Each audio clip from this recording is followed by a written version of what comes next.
L'aspettavamo da tanto, una vittoria in una serata del genere. Quando affronti la Juve è sempre una serata importante, lo è per davvero. C'è qualcosa di diverso, lo respiri, lo vivi, lo percepisci.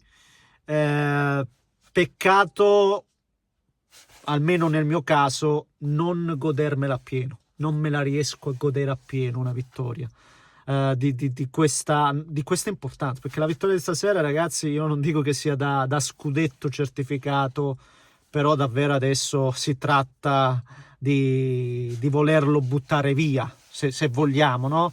Ma non spingiamoci avanti, parliamo di quello che abbiamo visto. E quello che abbiamo visto è chiaramente il fallimento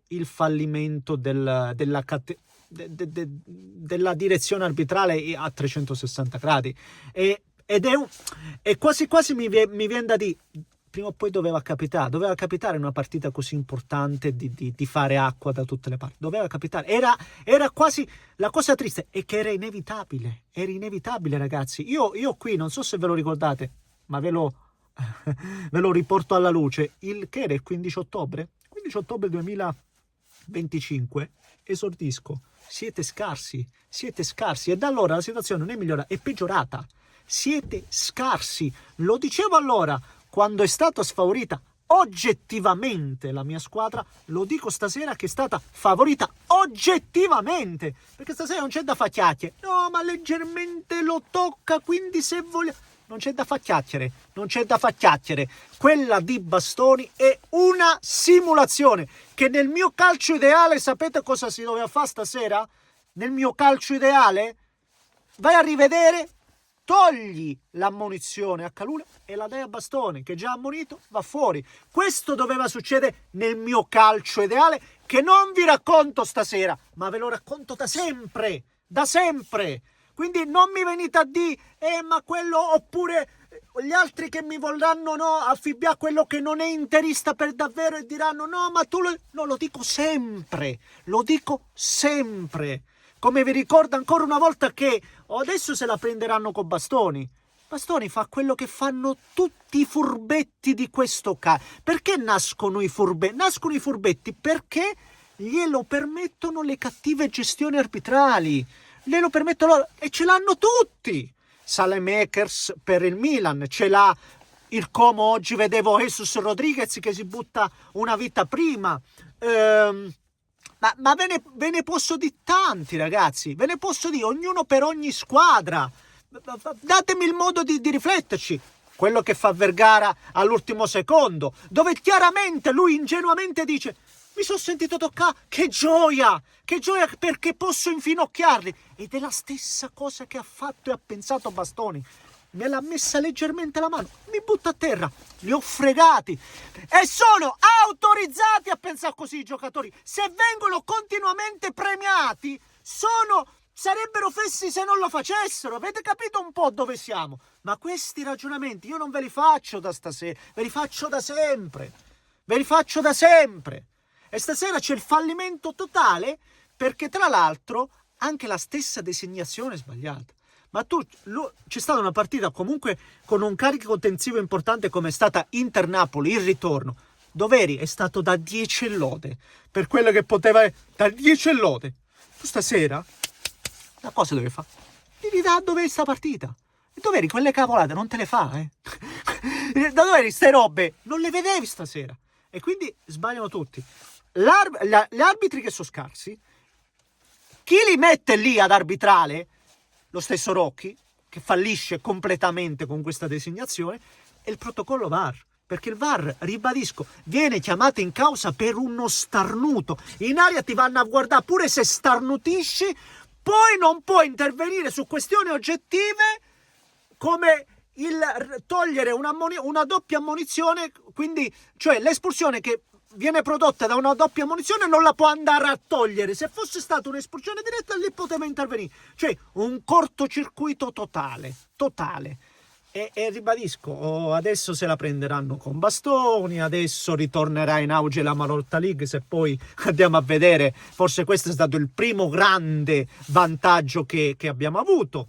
E E a me dispiace perché stasera si parlerà di tutto, stasera, domani, si parlerà di tutto, ma tranne che della partita, dove tra l'altro vi devo dire che ho visto una grandissima Juventus e un Inter che, se vogliamo, è come se avesse una sorta di psicosi, perché, non lo so, l'ho vista con una sorta di psicosi, poi però, alla fine, nel momento dove tu sei 2-2, chi la risolve? La risolve il giocatore in più che hai avuto questa stagione, la risolve Zielinski. Chi ti fa il 2-1? Te lo fa più Esposito. I ragazzi che sta valorizzando Christian Chivu. C'è il suo timbro, c'è la sua matrice. Il problema è che, ripeto, tutto questo inevitabilmente deve passare in secondo piano perché tu giochi tutta la partita o comunque gran parte in superiorità numerica. Hai capito? Fai fatica a fare un ragionamento profondo. A me onestamente dispiace parecchio, perché stiamo parlando della partita più importante, se non la partita più importante, una delle più importanti per la nostra Serie A. Non parliamo di Inter-Juventus come tifoso dell'Inter, tifoso della Juventus. Stiamo parlando proprio del nostro campionato. Questa, se non è la partita più importante tra quelle 2 o 3 più importanti, e tu la canni completamente perché non hai messo lì dentro un arbitro adeguato e perché ancora una volta andiamo a vedere tutte le falle di questo protocollo VAR. Ragazzi, perciò vi dico, prima o poi doveva accadere di avere un disastro in mondo visione. Però sono convinto che queste poi magari saranno cose più legate a noi tifosi, agli sfottò e altro, perché poi alla fine ci sono stati gol, ci sono state situazioni, ripeto, secondo me c'è stata una Juventus che ancora una volta si conferma con Spalletti, una squadra che gioca a pallone, una squadra che non demorde, che nonostante l'inferiorità numerica ha avuto delle occasioni importanti. Se penso all'inizio ripresa quella di McKennie che poi mette in mezzo, no? Se penso al gol appunto di Locatelli o altre situazioni, c'è stata una fattispecie dove ci hanno bombardato di tiri, quindi una Juventus che sicuramente non premiata solo per l'ennesima volta dal risultato, e io vi dico, io sarei stato curioso di vedere a parità numerica come sarebbe andata a finire, che sviluppo avrebbe avuto questa squadra. Di certo, come l'ho detto prima, ci sono delle cose comunque che al netto di come è stata condotta la gara e tutto il resto sono delle cose oggettive, cioè l'ennesima palla spettacolare di Di Marco, e ne ha messa ancora una volta ancora una volta si dimostra un giocatore sublime. E più Esposito, che non voglio fare gli discorsi da predestinato, però cioè ragazzi, esce Thuram, entra Pio ed ha un altro volto l'Inter, e questa cosa bisogna assolutamente rimarcarla e dargli comunque il suo spazio. Ribadisco, l'Inter adesso ha degli stoccatori, perché con il fatto che la Juventus con l'inferiorità numerica per forza di cose si doveva anche essere un po' più chiusa, tu da fuori area c'è la Noglu che ti bombarda, Zielinski che ti bombarda, e quindi un Inter che comunque sta dimostrando di avere tante soluzioni. Anche questo va messo sulla bilancia. Poi ribadisco ancora una volta, si parlerà magari di tutt'altro, non lo so, ma questa è una vittoria che poi alla fine della fiera in questo momento sposta tanto, ragazzi. La vittoria di stasera sposta tantissimo, è innegabile, e conferma l'Inter. Secondo me più che altro stasera si conferma che l'anti-Inter dell'Inter è l'Inter. Questo è il discorso. Ribadisco, dispiace, e lo voglio dire neanche senza presunzione. L'Inter non ne ha bisogno neanche di ste robe. Questo è quello che mi fa rabbia. Che poi magari si parlerà di Marotta. L'Inter non ne ha nessun bisogno di no, questo è quello che mi dispiace. Ed è un peccato, veramente un peccato.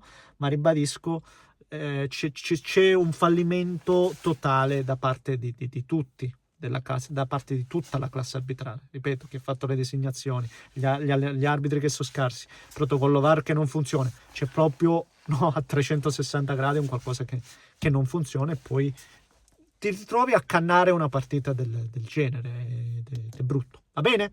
Signori, fatemi sapere cosa ne pensate voi, commentate, leccate, se volete iscrivetevi al canale. Un grande abbraccio da Reschio.